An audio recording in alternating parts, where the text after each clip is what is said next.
ড্রামাটির শুরুতে আমরা ছেনিকে দেখতে পারি যে ছোটবেলা থেকেই একটা ডেঞ্জারাস হার্ট ডিজিজে ভুগছিল। তার লাইফে এতগুলো সার্জারি করাতে হয়েছে যে হাসপাতাল তার জন্য দ্বিতীয় বাড়ি হয়ে উঠেছিল। মানে তাকে বারবার হাসপাতালে আসতে হতো। প্রতিবার ডাক্তার তাকে বাঁচিয়ে দিত, কিন্তু অল্প সময়ের জন্য। এবারে সিচুয়েশন একদম আলাদা ছিল। ডাক্তার সোজা জবাব দিয়েছিল যে এখন আর সার্জারি করে কোনো লাভ হবে না, তুমি বেশি দিন বাঁচবে না। এই কথা শুনে ছেনির পুরো দুনিয়া ভেঙে যায়। সে একা রাস্তায় হাঁটতে থাকে আর ভাবতে থাকে যে আমার সাথে বারবার কেন এমন হয়, আমি কি এতটাই খারাপ? ঠিক তখনই হঠাৎ একটা অদ্ভুত লেডি তার কাছে আসে এবং তার হাতে একটা প্লেট গুঁজে দেয়। সে আস্তে আস্তে বলে যে সবকিছু শেষ হয়ে যাচ্ছে, নিজেকে প্রস্তুত রাখো, আমাদের কাছে আসো।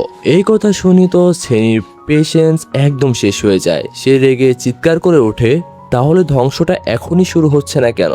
আমি তো একদম শেষ পর্যন্ত বাঁচতে চাই, তুমি কি এখন দুনিয়াটা শেষ করতে পারো? তার এত লাউড আওয়াজ ছিল যে রাস্তায় দাঁড়ানো সবাই তার দিকে তাকিয়েছিল। সেই লেডি সেখানে ভয়ে পালিয়ে যায়, কিন্তু ছেনির কষ্ট তো আর শেষ হয় না। সে কোথাও বসে নিজের কিসমতকে গালি দিতে থাকে। ঠিক তখন একটা ছোট্ট বাচ্চা তার কাছে আসে, কিউট স্মাইল নিয়ে জিজ্ঞেস করে, আপু আপনি কি এই আইসক্রিম কখনো খেয়েছেন? ছেনি ইরিটেট হয়ে তার হাত থেকে আইসক্রিম নিয়ে পুরোটা খেয়ে ফেলে আর বলে যে হ্যাঁ, এখন খেয়ে নিলাম। এরপর সে সেখান থেকে চলে যায়। বেচারা বাচ্চাটা ওখানে বসে কাঁদতে থাকে। আর এখান থেকে এন্ট্রি হয় আমাদের হিরোর, যার নাম হচ্ছে লি উন জাং। সে বাচ্চাকে ললিপপ দিয়ে শান্ত করে। তখনই তার পার্টনার সেখানে এসে ছেনির দিকে তাকিয়ে বলে যে ওই মেয়েটা থেকে দূরে থাকো, ও একটু পাগল টাইপের, সবাই ওর থেকে দূরে থাকে। হিরো ছেনিকে দেখে ভাবতে থাকে যে মেয়েটা আসলে অদ্ভুত, কিন্তু তার ধারণা ছিল না যে এই অদ্ভুত মেয়েটা খুব শীঘ্রই তার লাইফ উল্টাপাল্টা করে দিতে যাচ্ছে।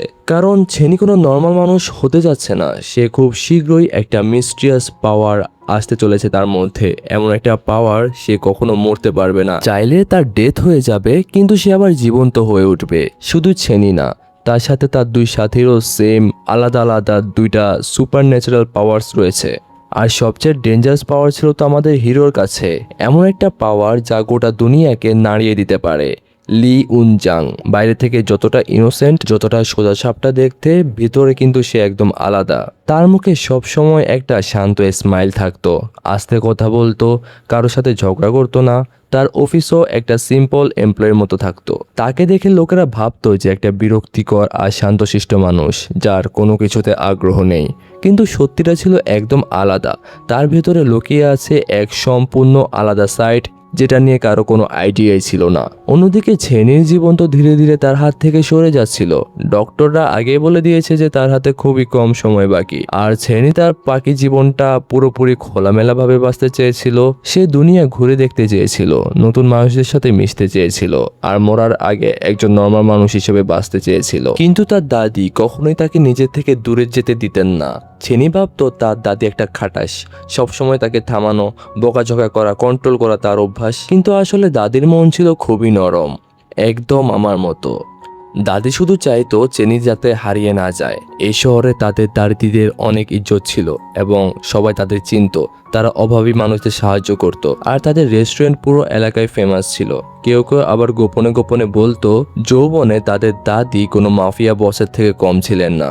ছেনিও সেই রেস্টুরেন্টে কাজ করত, পেঁয়াজ কাটতো আর সামান্য রোজগার করত। একদিন যখন ছেনি দাদিকে বলল সে ঘুরতে যেতে চায়, তারা সরাসরি তাকে মানা করে দেয়। কিন্তু এবার ছেনিও ডিসাইড করে ফেলেছিল যে যত যাই হোক সে এবার দুনিয়া দেখেই ছাড়বে। অন্যদিকে শহরের এক কোণে এক মানুষ কিছু খুঁজছিল। রাতের বেলা সবকিছু নিস্তব্ধ।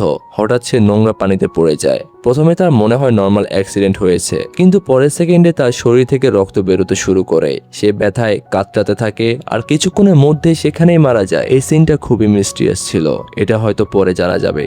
যাক, পরের দিন সকালে এক লোক লি উন জাং এর অফিসে আসে আর সেই মৃত লোকটার মিসিং কমপ্লেন করতে চায়। কিন্তু অফিসের অফিসাররা তার কথাকে সিরিয়াসলি নেয় না। তারা তাকে ইগনোর করে বলে যে এসব ফালতু কমপ্লেন নিয়ে এখানে এসো না। ঠিক সেই সময় এন্ট্রি হয় ছেনির এক সাথীর, আর তার নাম হচ্ছে সং কাং।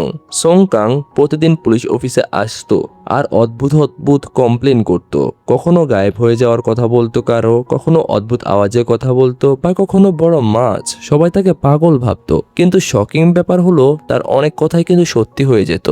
আর সবচেয়ে শকিং হলো যে এসব সম্পর্কে তার নিজের কোনো আইডিয়া ছিল না। ও ওর ওয়াইফ ওকে কমপ্লেন করতে পাঠাতো, কিন্তু লি উন জাং তার কমপ্লেন শোনে। সে শান্তভাবে সানিয়ংকে বোঝায় যে এই জায়গায় আগেই ইনভেস্টিগেশন হয়েছে, সেখানে কিছু পাওয়া যায়নি, আপনি বরং বাড়ি যান। তার আওয়াজ এতটাই নর্মাল আর পোলাইট ছিল যে কেউ তাকে সন্দেহই করতে পারতো না।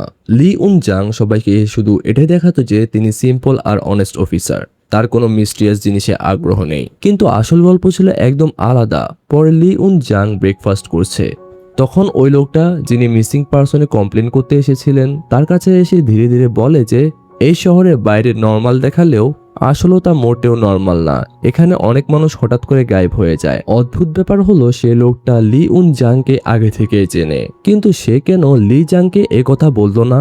তার কোনো আইডিয়াই ছিল না যে যাকে সে ওয়ার্নিং দিচ্ছে সে এই শহরের সবচেয়ে বড় রহস্য।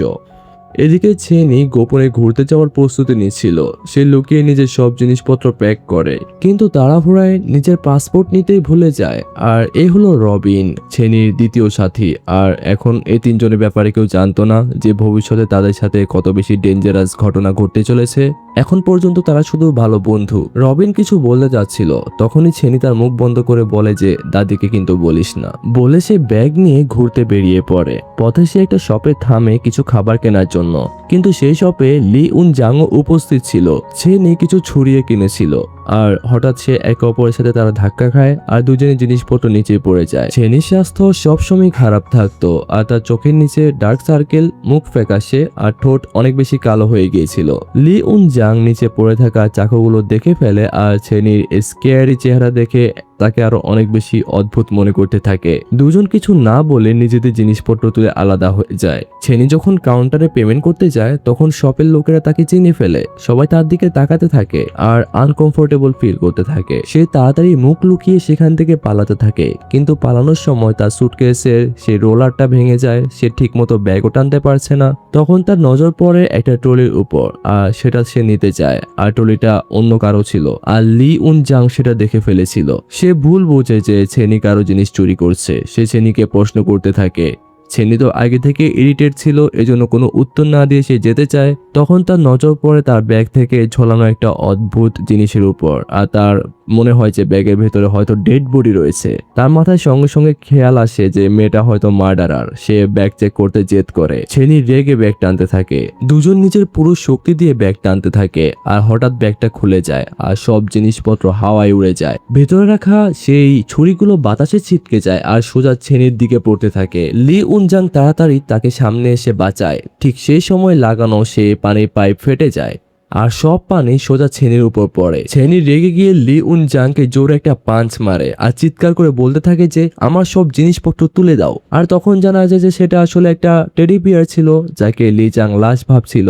আর এখন স্টোরি সে পয়েন্টে এন্টার করতে চলেছে যেখানে সবকিছু সম্পূর্ণ ইনসেন হয়ে যায়, কারণ এখন যা হতে চলেছে সেটা ছিল ছেনির ফেক কিডন্যাপিং প্ল্যান। আর বিশ্বাস করো এই প্ল্যানটা এত বেশি স্টুপিড ছিল যে এটা বলা যাচ্ছে না, আর এটা কিন্তু ডেঞ্জারাসও হতে চলেছে। ছেনি তার দুই বন্ধুর কাছে যায়। প্রথমজন তার রেস্টুরেন্টের বন্ধু, যার ভাগ্য এত খারাপ যে সবাই তাকে মজা করে রবিন বলে।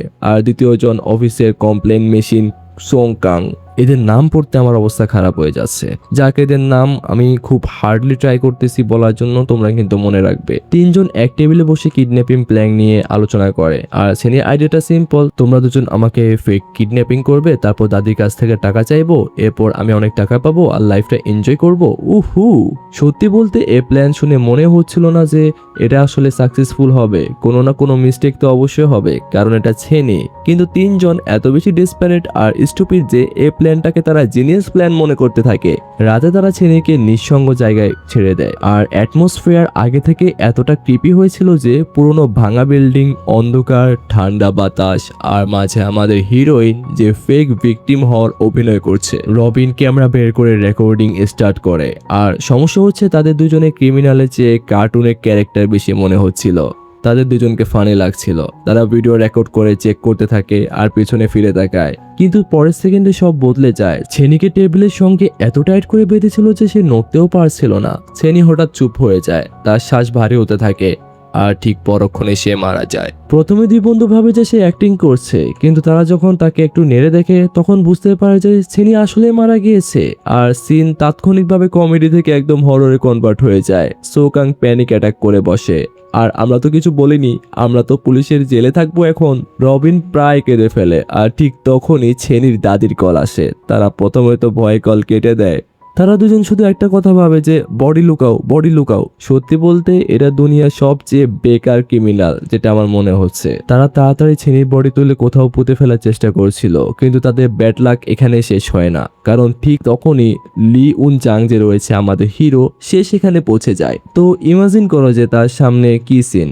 দুজন নার্ভাস মানুষ, রাতের অন্ধকার আর একটা ডেড বডি। স্বাভাবিকভাবে লি উন জাং ভাবে যে এরা মার্ডারার। দুজন প্যানিক করে কিছু ব্যাখ্যা দিতে যায়, কিন্তু সিচুয়েশন আরো বেশি আনকমফোর্টেবল হয়ে যায় যখন বডি তাদের হাত থেকে পিছলে পানিতে পড়ে যায় আর সবাই শক হয়ে সেদিকে তাকায়। লি উন জাং রবিন সঙ্গে প্রশ্ন করতে থাকে, যে পরের সেকেন্ডেই পুরো একটা টুইস্ট আমরা দেখতে পাই এই স্টোরিতে, যেখানে সেনির বডি গায়েব হয়ে যায়। না বডি রয়েছে, না কোনো রক্ত রয়েছে, না কোনো চিহ্ন রয়েছে, কোনো কিছুই যেন ছিল না। সবাই শক হয়ে যায়, একদম চুপ হয়ে যায়। রবিন প্রায় বেহুশ, আর লে উন জাং প্রথমবারের মতো সত্যিই তাকে কনফিউজ মনে হচ্ছিল। তার মনে হয় যে সং আর রবিন ছেনির লাশ গায়েব করে দিয়েছে, তাই সে পুলিশে ফোন করতে থাকে। কিন্তু রবিন আর সং তাকে বোঝানোর ট্রাই করছিল যে তারা কিছু করেনি। ততক্ষণে পুলিশ কল রিসিভ করে সব শুনে ফেলে। অন্যদিকে ছেনির দাদি বাড়িতে টেনশন করতে থাকেন। তাদের মনে হয় যে কিছু একটা ভুল হয়েছে, তাই তারা একজন এক্স পুলিশ অফিসারকে কন্ট্যাক্ট করে, যার নাম হচ্ছে গুগল। হ্যাঁ, সিরিয়াসলি ভাই, তার নাম সত্যি সত্যি গুগল ছিল। আর সত্যি বলতে এই ড্রামাটার যে হিউমার রয়েছে সেটা একদম উইয়ার্ড, কিন্তু অ্যাট দ্য সেম টাইম এটা অনেক বেশি এন্টারটেইনিং আর এঙ্গেজড। গুগল এখন অন্য চাকরি করে, এখন ট্র্যাকিং আর ইনভেস্টিগেশনে সে বেশ স্মার্ট। সে ছেনির ফোন ট্র্যাক করে প্রথমে বলে যে সিগন্যাল কোনো দূরবর্তী দ্বীপ থেকে আসছে। তার দাদি কনফিউজ হয়ে যায়, কিন্তু কিছু সেকেন্ড পরে লোকেশন আবার বদলে যায়, শহরের ভেতরে দেখাতে থাকে যেন ছেনি এক সেকেন্ডে এক দুনিয়া থেকে আরেক দুনিয়ায় চলে যায়, মানে দুনিয়ার এক প্রান্ত থেকে অন্য প্রান্তে। আর পুলিশও সেই লোকেশনে পৌঁছে যায়। লি উন জাং পুরো ইনভেস্টিগেট আর যে ইনসিডেন্ট রয়েছে সেটা ব্যাখ্যা করতে থাকে, যেখানে সে স্পষ্ট বলে যে ছেনির ডেড বডি সে দেখেছে। আর সবচেয়ে বড় শখ হচ্ছে পুলিশ অফিসার পেছনে হাত দিয়ে দেখিয়ে বলে যে তুমি কি ছেনির কথা বলছো? ছেনি তো জীবিত, আর কিছু তো বোঝা যাচ্ছে না। আসলে এটা একটু কনফিউজিং। লি উন জাং তাকে দেখে একদম শক হয়ে যায়। তার বুঝতে অসুবিধা হচ্ছে যে এখানে আসলে কি হচ্ছে। সবাই আক্ষরিক অর্থে সেটাকে ঘোস্টের মতো দেখছে, যেন কোনো ভূত এসেছে।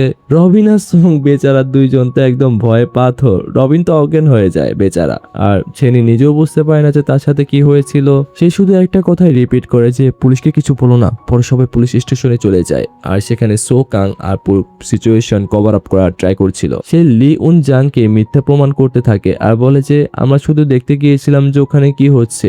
লি উন জাং ঠান্ডা এক্সপ্রেশনে তার দিকে তাকিয়ে থাকে, যেন যে কোনো সময় তাকে একদম মারবে। কিন্তু সেও হয়তো কোথাও ভুল করছে, তার হয়তো ভুল হয়েছে, তাই অফিসাররা দুজনকে ছেড়ে দেয়। কিন্তু আসল মিস্ট্রি এখান থেকেই শুরু। সং আর রবিন হাসপাতালে ছেনির সাথে দেখা করে। তারা ছেনির সামনে বসে, কিন্তু দুজনের মাথায় এখনো সে স্কেয়ারি সিনটা ঘুরছে। তারা নিজের চোখে ছেনিকে মরতে দেখেছে। তার শ্বাসরুদ্ধ হয়ে গিয়েছিল, সে শ্বাস বন্ধ হয়ে গিয়েছিল তার, আর বডি ঠান্ডা হয়ে গিয়েছিল, আর সে এখন সারপ্রাইজিংলি জীবিত ফিরে এসেছে। সং চুপচাপ ছেনিকে দেখছে আর নিশ্চিত হতে যায় যে এটা আসলে আসল মানুষ কিনা। কিন্তু অন্যদিকে ছেনি আর রবিন একদম টেনশন ফ্রি হয়ে হাসপাতালে খাবার খাচ্ছে। রবিন খেতে খেতে বলে, আচ্ছা সত্যি করে বলতো তুই ভূত হয়ে ফিরে আসিসনি তো?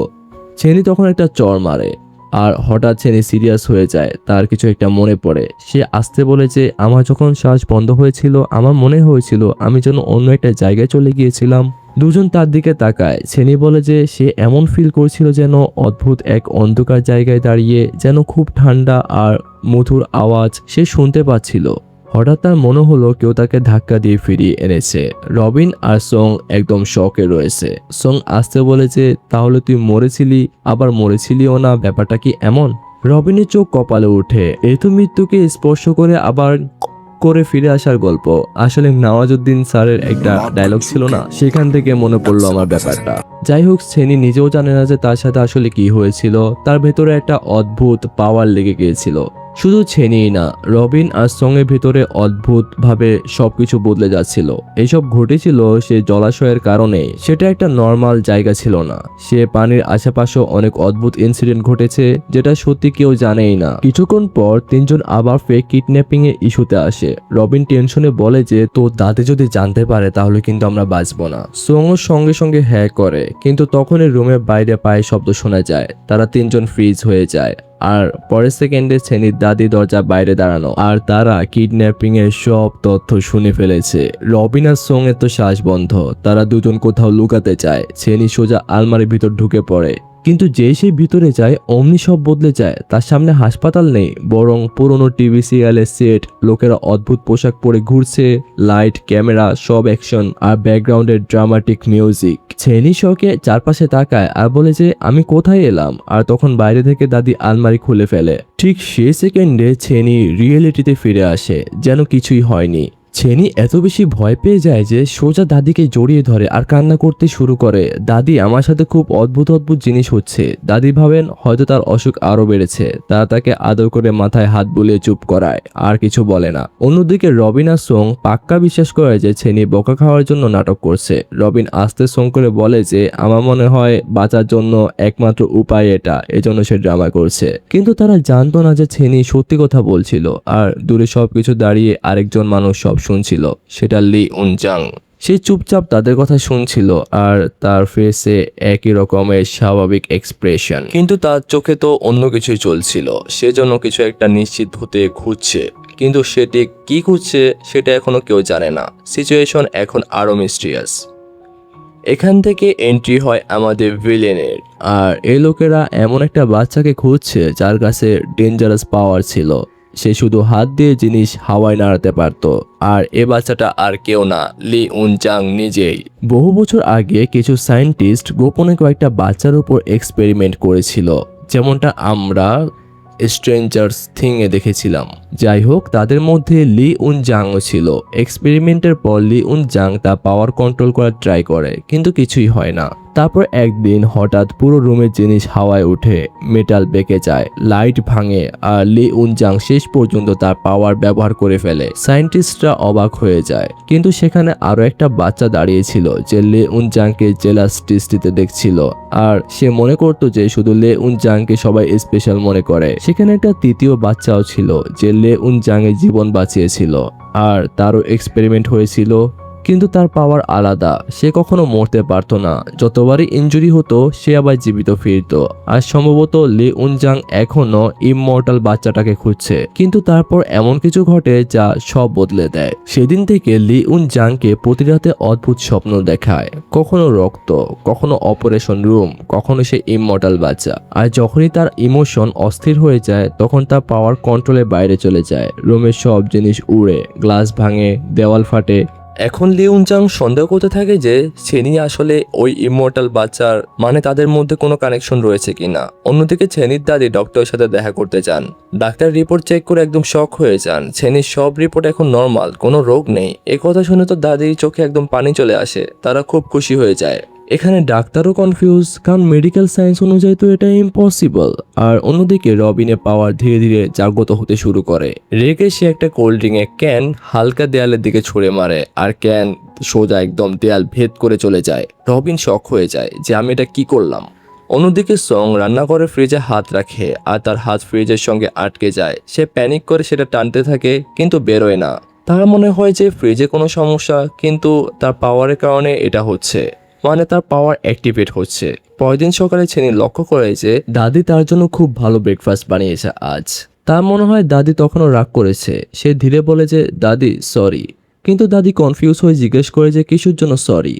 এরপর হেসে বলেন যে ডাক্তার তো বলেছেন তুমি একদম সুস্থ। ছেনি ভাবতে থাকে।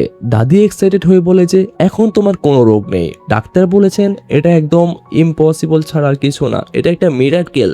এটা শুনে তো ছেনি একদম শক হয়ে যায়। তার চোখেও পানি আসে যে এত বছর পর প্রথমবার তার মনে হতে থাকে সে নর্মাল একটা লাইফ বাঁচতে পারবে। দাদি ছেনিকে বলে যে এখন যাও, তুমি যত ইচ্ছা ঘুরতে যাও, এখানে যাও সেখানে যাও। কিন্তু ছেনি দুঃখ করে বলে যে এত টাকা কোথায় পাবো। তখন দাদি তাকে পাসপোর্ট আর প্লেনের টিকিট দেয়। তারপর একটা খেলা সামনে রেখে বলে যে এই খেলাটা আগে শেষ করো। ছেনি বিরক্ত হয়ে বলে যে এটা তো বাচ্চাদের খেলা দাদি। দাদি সঙ্গে সঙ্গে বলে যে তাহলে নিজের টাকায় যাও। এ কথা শুনে ছেনি তাড়াতাড়ি সে খেলাটা খেলতে রাজি হয়ে যায়। সে আয়নার সামনে দাঁড়িয়ে নিজেকে দেখতে থাকে। তার মুখ গ্লো করছে আর প্রথমবার নিজের হার্টবিটও ফিল করতে পারছে, যেন তার ভেতরে অন্য কোনো শক্তি এসেছে। অন্যদিকে রবিনও তার পাওয়ারের ব্যবহারটা সে প্র্যাকটিস করছিল, কিন্তু ঠিকমতো কন্ট্রোল করতে পারে না। তখন এক লেডি এসে জানায় ছেনির সাথে কেউ দেখা করতে এসেছে। ছেনি বাইরে থেকে দেখে যে লি উনজাং দাঁড়িয়ে রয়েছে। সে ডিরেক্ট জিজ্ঞেস করে যে কালকে মরে কি আবার বেঁচে গিয়েছিলে? ছেনি সাথে সাথে অস্বীকার করে যে আমি তো জীবিতই ছিলাম। তারপর ঠাট্টা করে বলে যে আমাকে কি লাশ মনে হয়? লি উনজাং সিরিয়াস টোনে বলে তাহলে তুমি সেখান থেকে গায়েব হলে কিভাবে? ছেনি হেসে বলে যে আরে স্যার সেটা সিক্রেট, সেটা আমি আপনাকে কেন বলবো? লি উনজাং জিজ্ঞেস করে যে কেমন সিক্রেট? ছেনি উত্তর দেয় যে বলে দিলে কি সেটা সিক্রেট থাকে। উত্তর শুনে লি উনজাং কিছুক্ষণ তাকিয়ে থাকে আর কিছু না বলে সেখান থেকে চলে যায়। সে যখন চলে যায় ছেনি হঠাৎ রবিনকে জিজ্ঞেস করে যে তোমরা আমার সুটকেস আর ক্যামেরা এনেছিলে? রবিন অস্বস্তিতে বলে যে না, সবকিছু ওখানে পড়ে আছে।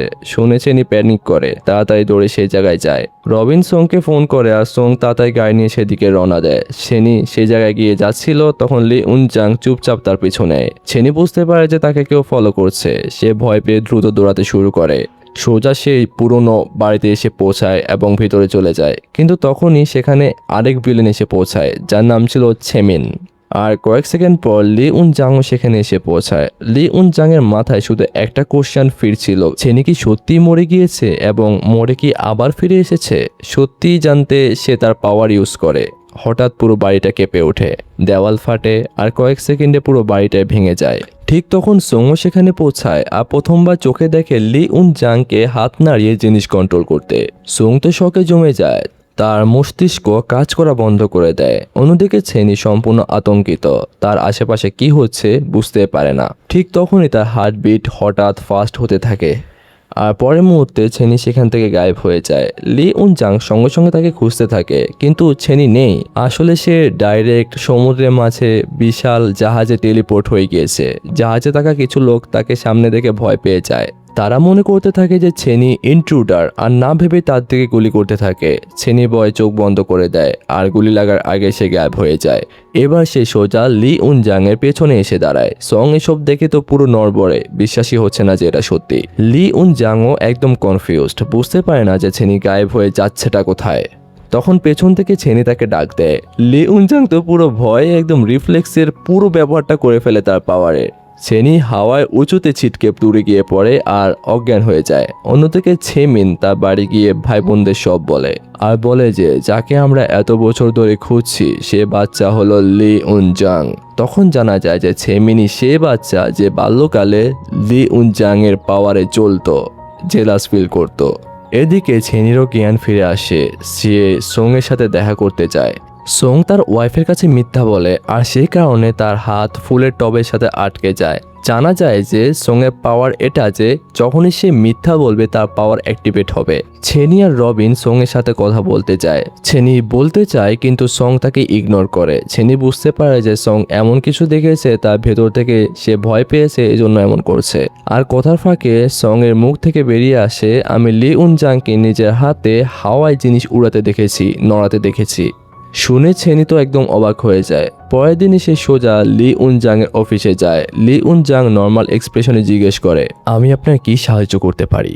কিন্তু ছেনি ডাইরেক্ট গতকালের ঘটনা নিয়ে তাকে কোশ্চেন করতে থাকে। লি উনজাং ইচ্ছাকৃতভাবে না জানার ভান করে, যেন সে কিছুই বুঝতে পারছে না, ভাজা মাছ উল্টে খেতে পারে না। তখন ছেনি নিজের হাতের অ্যাকশন দিয়ে বোঝাতে চায় যে সে হাওয়ায় জিনিস উড়িয়েছে কিনা। লি উনজাং তো সঙ্গে সঙ্গে বুঝতে পারে আর মুখে তার টেনশন ভরে যায় আর সে তাড়াতাড়ি নেক্সট বলে সে অন্য একজন পার্সনকে ডাকতে থাকে। কিন্তু ছেনিও তো হার মানার পাত্রী না, সে সব টিকিট কেড়ে নেয় যাতে লাইন শেষ না হয়। লি উনজাং বারবার নেক্সট বলতে থাকে কিন্তু সামনে শুধু ছেনি। শেষে বিরক্ত হয়ে সে কাউন্টার বন্ধ করে চলে যায়, কিন্তু ছেনি তার পিছু ছাড়ে না, চুপচাপ তার পেছনে পেছনে যেতে থাকে। কিছুক্ষণ পর লি উনজাং বাস স্ট্যান্ডে থামে। তখন ছেনি তার ব্যাগ তুলে সোজা গাড়িতে বসে যায়। লি উনজাং ব্যাগ নিতে গাড়ির কাছে আসে। ঠিক তখনই সোং আর রবিন তাকে জোর করে গাড়িতে তুলে ফেলে, অর্থাৎ তারাই তার কিডন্যাপিং করে। গাড়ির ভেতর তিনজন তাকে পাওয়ার নিয়ে কোশ্চেন করতে থাকে, কিন্তু লি উনজাং কিছু বলতে রাজি হয় না। হঠাৎ ছেনি বিরক্ত হয়ে তার উপর পেঁয়াজ ছোড়ে, আর এসবের পরও কিন্তু লি উনজাং কিছু বলে না। তিনজন হতাশ হয়ে থাকে এবং তাকে গাড়ি থেকে বের করে দেয়। লি উনজাং বারবার বলে যে তোমরা আমাকে রাস্তার মাঝে ফেলে যেতে পারো না, কিন্তু সং বিরক্ত হয়ে বলে যে ভাই আমরা তো জানি তুমি কে। তখনই রাস্তায় একটা বড় অ্যাক্সিডেন্ট হয়, পুলিশের গাড়ি কন্ট্রোল হারিয়ে ব্রিজে ধাক্কা খায়। সবার নজর সেদিকে যায়। গাড়ির ভেতর 2 পুলিশ অফিসার আটকে আছে, আর তাদের একজন অদ্ভুতভাবে গলে যেতে থাকে, যেন ত্বক মেল্ট হচ্ছে। ছেনি শক হয়ে যায়। ছেনি, রবিন আর সং দৌড়ে তাদের বাঁচাতে যায়। অনেক কষ্টে একজন অফিসারকে বাইরে বের করে আনে, কিন্তু দ্বিতীয়জন ভেতরে আটকে আছে। আর সিচুয়েশন আরও ডেঞ্জারাস হয় তখন যখন গাড়িতে আগুন ধরে যায়। ছেনি প্যানিক করে সংকে বলে তাড়াতাড়ি পানি আনো। সং দৌড়ায়। ছেনি লি উন জাংয়ের দিকে তাকিয়ে চিৎকার করে বলে তুমি কি এখনো তোমার পাওয়ার ইউজ করবে না? কিন্তু লি উন জাং চুপ থাকে। রবিন নিজেই গাড়ি তুলে অফিসারকে বাঁচানোর ট্রাই করে, কিন্তু গাড়ি খুবই ভারী। আর তখন গোপনে লি উন জাংও তার পাওয়ার ইউজ করে আর গাড়িটা হালকা উপরে ওঠে। রবিন বলে যে আরে আমি এত স্ট্রং কবে থেকে হয়ে উঠেছি। ছেনি এক্সাইটেড হয়ে বলে যে রবিন তুমি পারছো। দুজন ভাবে যে রবিন নিজেই এটা করছে। অন্যদিকে সন পানি নিতে যায়, কিন্তু অদ্ভুত একটা মাছ দেখতে পায়। মাছটা নর্মাল না, এটা চামড়া গাঢ় আর চোখ জল জল করছে। সং ভয় পেয়ে বলে যে এটা কি আবার শালা। তখন ছেনি দ্বিতীয় অফিসারকেও বের করে। সং ফিরে আসে আর মাছের সাথে কথা বলতে থাকে, কিন্তু কথার ফাঁকে সে ভুল করে এক হাত জ্বলতে থাকা গাড়ির ভিতরে অন্যটি রবিনের কাঁধে রাখে। পরের মুহূর্তে সেটা 2 জায়গায় আটকে যায় আর তার পাওয়ার অ্যাক্টিভেট হয়ে যায়। তার গাড়িতে আবারও আগুন ধরে যায়। রবিন প্যানিক করে যে আমিও আটকে গেছি। তারা দুজন ভয়ঙ্করভাবে আটকে যায়। ছেনি ভয়ে লি উন জাংয়ের দিকে তাকায়। প্লিজ এখন পাওয়ারটা ইউজ করো। লি উন জাং ধীরে ধীরে পাওয়ার ইউজ করা ট্রাই করে, কিন্তু কিছু হয় না। রবিন আর সং একসাথে চেঁচায় তোমার কি পাওয়ার ইউজ করতে সমস্যা হচ্ছে? তখন লি উন জাং ইরিটেট হয়ে যায় এবং আরো কয়েকবার ট্রাই করে। ঠিক তখনই তার পেশেন্স শেষ হয়ে যায়। তার চোখে রাগ আসে, আর পরের মুহূর্তে এক শক্তিশালী অদৃশ্য ফোর্স রবিন আর সোংকে আলাদা করে ফেলে। রবিন দূরে গিয়ে পড়ে যায়, কিন্তু সোং আবারও তখনও গাড়ির সাথে আটকে থাকে। আগুন আরও ডেঞ্জারাস হয়ে থাকে। ছেনি সাহায্যের জন্য দৌড়ায়, কিন্তু তার হার্টবিট হঠাৎ ফাস্ট হতে শুরু করে। ছেনি গায়েব হয়ে যায়। রবিন চারপাশে তাকায়। সে সংকে বাঁচানোর ট্রাই করে, কিন্তু সং প্যানিক হয়ে বলে যে তুই আমাকে বাঁচাতে পারবি না। শুনে রবিন রেগে যায়। সে জোরে সঙের হাত টানে এবং হাত আলাদা করে ফেলে। রবিন তাড়াতাড়ি সংকে তুলে দড়ি সরিয়ে নেয়, আর তখন লি উন জাং তার পাওয়ার ইউজ করে পুরো জ্বলন্ত গাড়িকে একদম পাশে ফেলে দেয়। গাড়ি কিছু দূরে গিয়ে এক্সপ্লোড হয়ে যায়। সবাই হাঁপাচ্ছে। তখন ছেনি ফিরে আসে। ছেনি তো সবকিছু দেখে একদম ভয় পাচ্ছিল। আর তখন রবিন বলে এরপর সিচুয়েশনটা নর্মাল হয়। সে খুশি হয়ে বলে যে সবাই বেঁচে গেছে, এটা অসাধারণ। গাড়ি ঘটানোর পর লি উন জাং আবারও নীরব হয়ে যায়। তার মনে হতে থাকে যে তিনি আর তার চারপাশে যা ঘটছে তা নর্মাল না, এটা সম্ভবত তার পাস্টের সাথে যুক্ত রয়েছে। আর এখানে আমাদের এই ড্রামাটার পার্ট 1 শেষ হয়ে যায়। আমরা খুব শীঘ্রই পার্ট 2 নিয়ে আসবো। তো তোমাদের ড্রামাটা কেমন লাগছে সেটা অবশ্যই কমেন্টে জানাও, আর পার্ট 2 চাও কিনা সেটাও জানাও। আর এর পরবর্তীতে কোন ড্রামাটা তোমরা আমাদের চ্যানেলে চাও সেটা অবশ্যই কমেন্টে জানাবে, আমি অবশ্যই নিয়ে আসবো সেগুলো। আর সেটার জন্য মোস্ট ইম্পর্টেন্টলি আমাদের চ্যানেলটা প্লিজ সাবস্ক্রাইব করে দিও, আর ভিডিওটাতে একটা লাইক করে দিও। দেখা হচ্ছে নেক্সট পার্টে। ততদিন পর্যন্ত সবাই ভালো থাকো, সুস্থ থাকো, টাটা।